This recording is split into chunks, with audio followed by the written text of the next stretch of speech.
Hey guys, this is Bhavna Mishra Pandey, and today's class is going to be very interesting because today we will cover the story of a brilliant scientist, Griffin. The story is Footprints Without Feet and it is written by H.G. Wells. So let's start the story with the narrator. So the narrator of the story is Herbert George Wells. H.G. Wells was born on September 21, 1866 and died in the month August, date 13, 1946. So he was born on September 21 and died on 13th August 1946. He was an English writer. He wrote dozens of novels, short stories, work of social symmetry, history, satire, biography, autobiography. Biography means when we write for someone else, and autobiography you very well know. Autobiography means when the person writes about himself. Okay, his work also included 2 books on recreational war games. He is often called the father of science fiction along with Jules Verne and Hugo Gunback.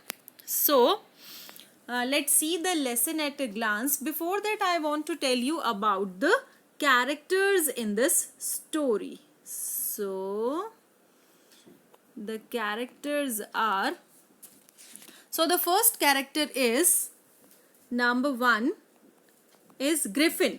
Okay, Griffin. Griffin is first character.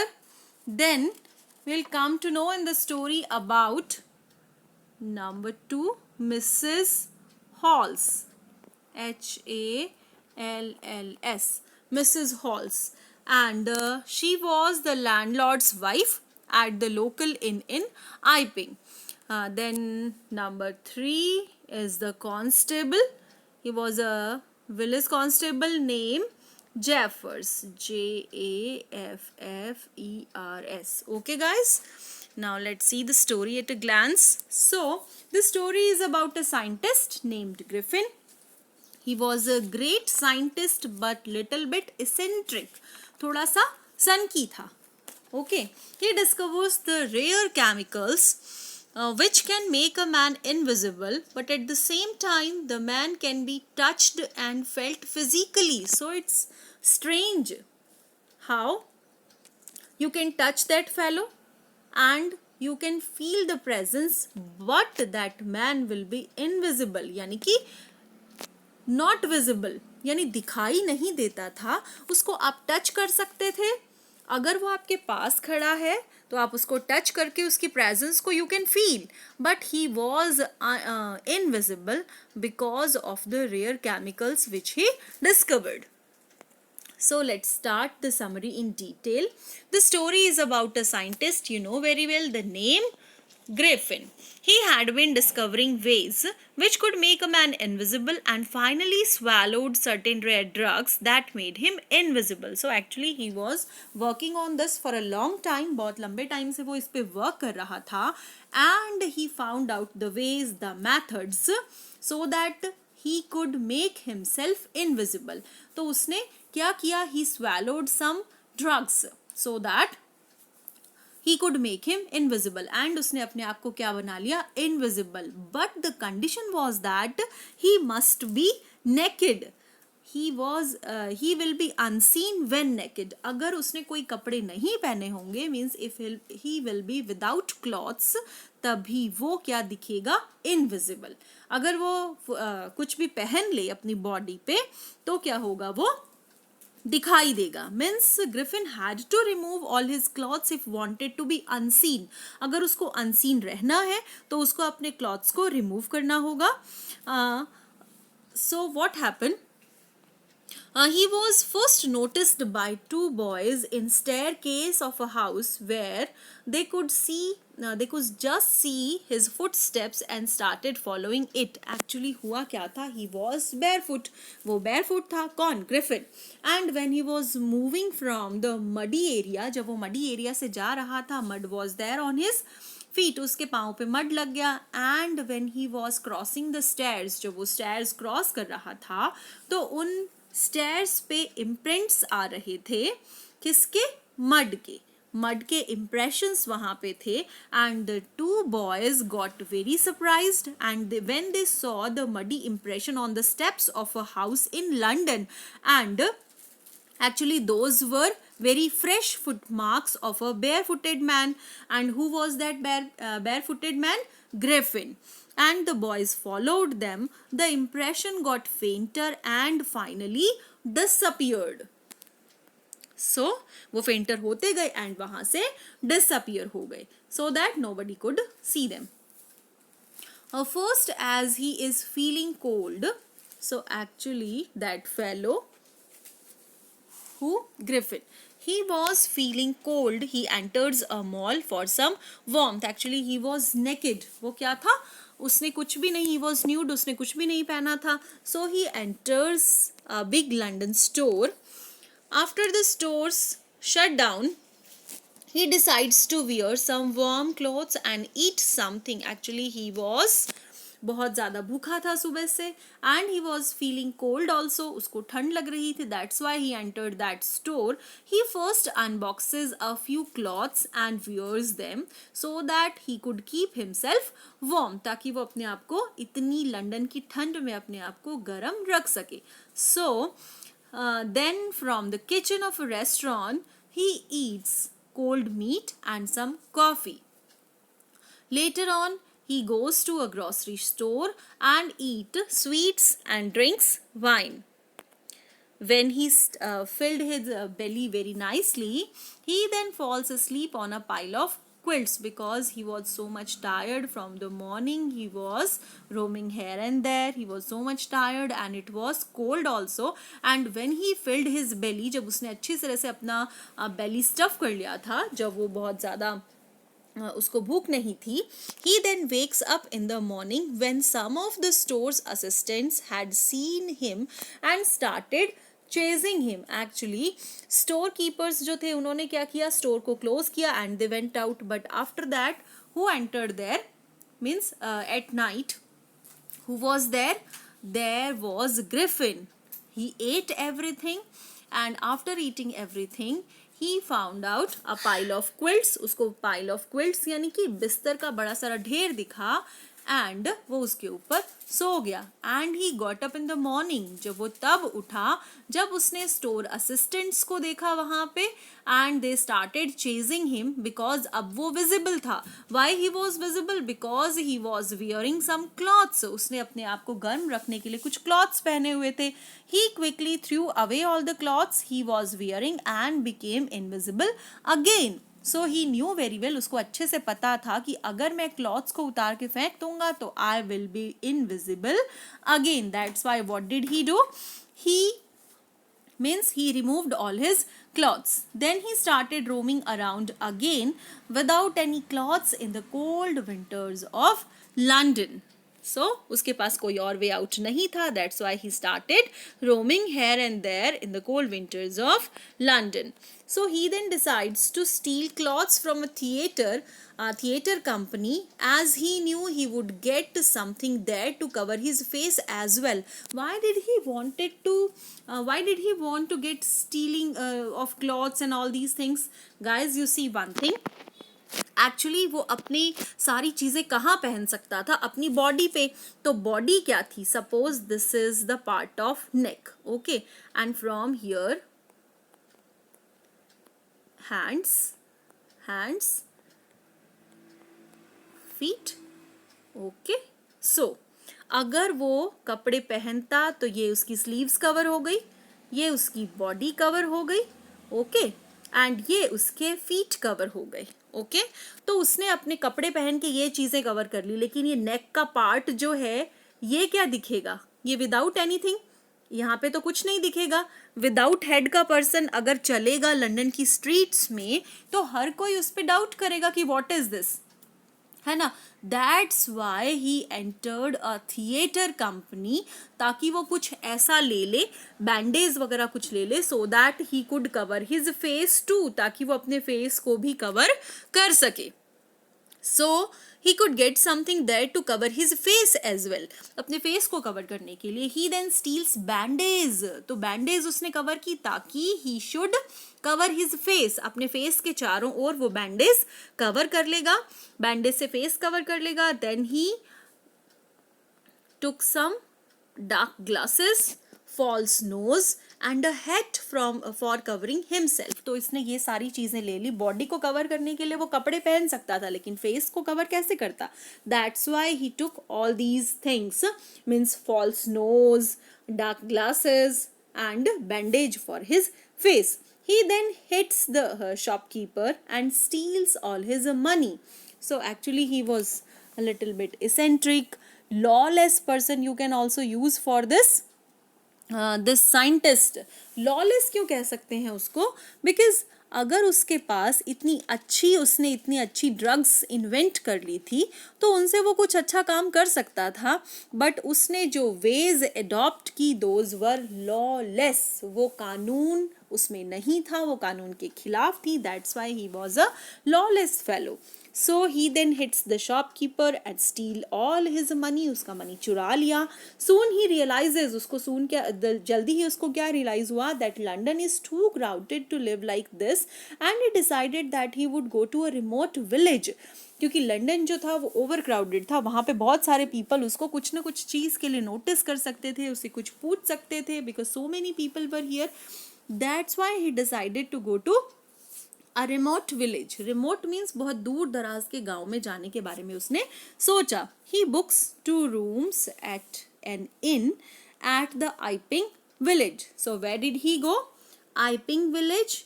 In means होता है, you can say hotel. Okay, hotel, धर्मशाला, something like that.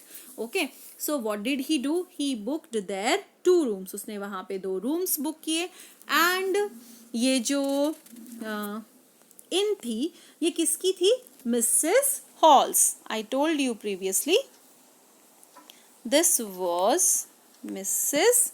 Hall's. Halls. Okay. So he reaches there, and it is strange for people of Iping that a stranger with such a weird appearance has come to stay at an inn during the winter seasons. So all the people were there. सभी लोग सारे क्या थे? बहुत ज़्यादा surprised थे कि इस विंटर सीजन में ये जो अपीयरेंस है, वियर्ड, तो बिल्कुल अजीब से अपीयरेंस का पर्सन, ये कौन है जो कि इस विंटर सीजन में यहाँ पे स्टे करने के लिए आया है.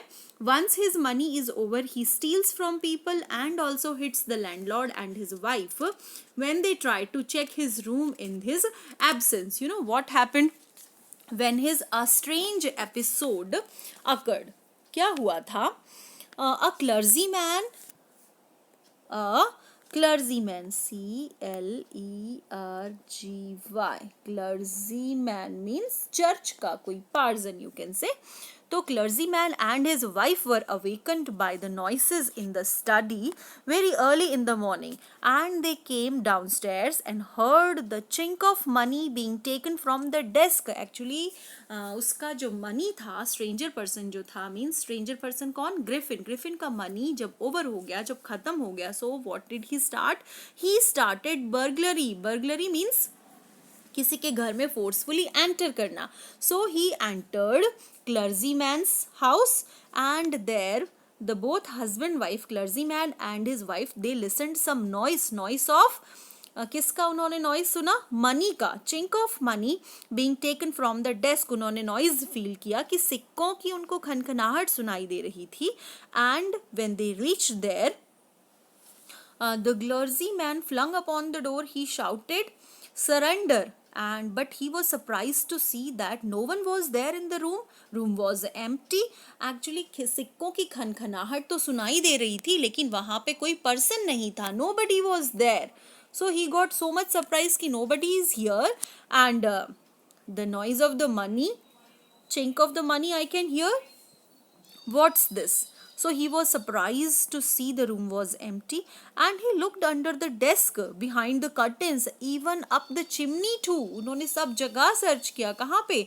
अंडर द डेस्क देखा, बिहाइंड द कर्टेन्स देखा, even up the chimney, chimney के ऊपर सब जगह पे उन्होंने देख लिया, but nobody was there and they found the desk open and the money was missing. कि जो डेस्क थी वो पूरी तरह से ओपन एंड मनी उसमें से गायब. They were highly surprised and couldn't understand everything. So this was the ऐसी जो वहाँ पे एक स्ट्रेंज एपिसोड वहाँ पे घटा. कब? when the person Griffin the scientist reached there at the Iping village. So now what happened? When this person, this Griffin, the scientist, was not there in the room, they both husband wife, who Mr. Hall and Mrs. Hall, they went in to search there in the room कि वहाँ पे क्या है, who's there. So the landlord and his wife woke up very early and they found that Griffin's door was wide open. Usually it was shut and locked. क्यों? क्योंकि अंदर वो क्या करता था, वो अपने एक्सपेरिमेंट्स करता था. कौन? ग्रिफिन. ग्रिफिन वहाँ पे अंदर अपने एक्सपेरिमेंट्स करता रहता था, इसलिए वो गेट को हमेशा शट रखता था, क्लोज रखता था एंड लॉक्ड रखता था, सो दैट नोबडी कुड पीप इन. अंदर कोई झांक ना सके, अंदर कोई देख ना सके. So what did they both do? Mr. Hall and Mrs. Hall, they found Griffin's cloths and bandages were lying about. वहाँ पे उसकी bandages जो उसने मुंह को cover करने के लिए रखी थी, those were there on the bed. All of a sudden what happened? Mrs. Hall heard a sniff close to ear. उसको अपने कान के नजदीक कुछ आवाज सुनाई दी. And what happened? A hat leapt up and dashed itself into her face. और उसको लगा कि वहाँ पे कोई मतलब सामान वगैरह इधर उधर हो रहा है, कोई इधर उधर हो, मतलब हर चीज़ उसको, फर्नीचर और सारी चीज़ें उसको इधर उधर जाती हुई नजर आई. कहाँ पे? अपने रूम में. So then the village constable, and you know what happened? She called the village constable. And who was this village constable? Mr. Jaffers. Jaffers. Mr. Jaffers. So क्या किया? Then the village constable is asked for help, but before that Mrs. Hall, the wife of landlord, asks him questions. Whom? Griffin. Griffin से उन्होंने बहुत सारे questions पूछे regarding who is he, कि वो कौन है. एक्चुअली मिसेज हॉल ने किसको बुला लिया था? जेफर्स को बुलवाया था. But before that she asked some questions from Griffin, that who is he, वो कौन है, and what he did to her furniture, वो उसके फर्नीचर को क्या कर रहा है. फर्नीचर कभी एक्चुअली जब उसने ग्रिफिन ने चेयर उठाई तो वो चेयर, ग्रिफिन तो इनविजिबल था एंड इट सीम्ड दैट कि चेयर अपने आप इधर उधर जा रही है. That's why Mrs hall asked, Mrs hall ने पूछा उनसे कि ये क्या कर, तुमने मेरे फर्नीचर को क्या किया. So this make him really furious. Who? Griffin. इन सारी चीज़ों ने ग्रिफिन को, हिम यानी ग्रिफिन को बहुत ज़्यादा फ्यूरियस यानी बहुत ज़्यादा एंग्री कर दिया. And he decides to show her who he really is. इसलिए उसने, ग्रिफिन ने सोचा कि इस लेडी को बताना ही पड़ेगा कि वो कौन है. The people then see a headless man because he removed all his bandage from his face and he was wearing clothes on body. Body पे क्लॉथ्स थे एंड वहाँ पे क्या था? एक headless figure like this. You can see these were the hands. Okay guys, so these were the hands, shoes and headless figure like this. So actually he got so much furious. The people then see a headless man and Mr. Jaffers, the constable, also finds out that he would have to arrest a man who doesn't have a head. अब Mr. Jaffers ने सोचा उनको आज एक ऐसे person को arrest करना पड़ेगा जिसका head ही नहीं है. So they are unable to catch Griffin as he removes all his clothes. So when he was alone, when Griffin was alone there and they all were fighting, who? All the people present over there. And Mr. Jaffers was there, Mr. and Mrs. Halls were there, ये सारे लोग वहाँ पे थे. And Griffin was alone. So what did he do to escape from them? He removed all his clothes and became invisible. उसने अपने सारे clothes को remove कर दिया and he became invisible. He even knocks out Jaffers as he tries to catch him. और जैसे ही Griffin उसको जैफर्स Griffin को पकड़ने की कोशिश करते थे, वो क्या करता था, उसको मार के उसको बेहोश कर दिया, उसको पीट दिया था. So and nervous and excited people were crying. वहाँ पे सारे people, all the people were nervous there. They were all very excited and they all were crying. And what they were saying, hold him, यानी कि इसको पकड़ो. Griffin was invisible and free now, and no one knew where to lay hand on him. उसको कैसे पकड़ा जाए, nobody knew. So guys, in the next video we will discuss all the question answers. Stay tuned. Bye bye.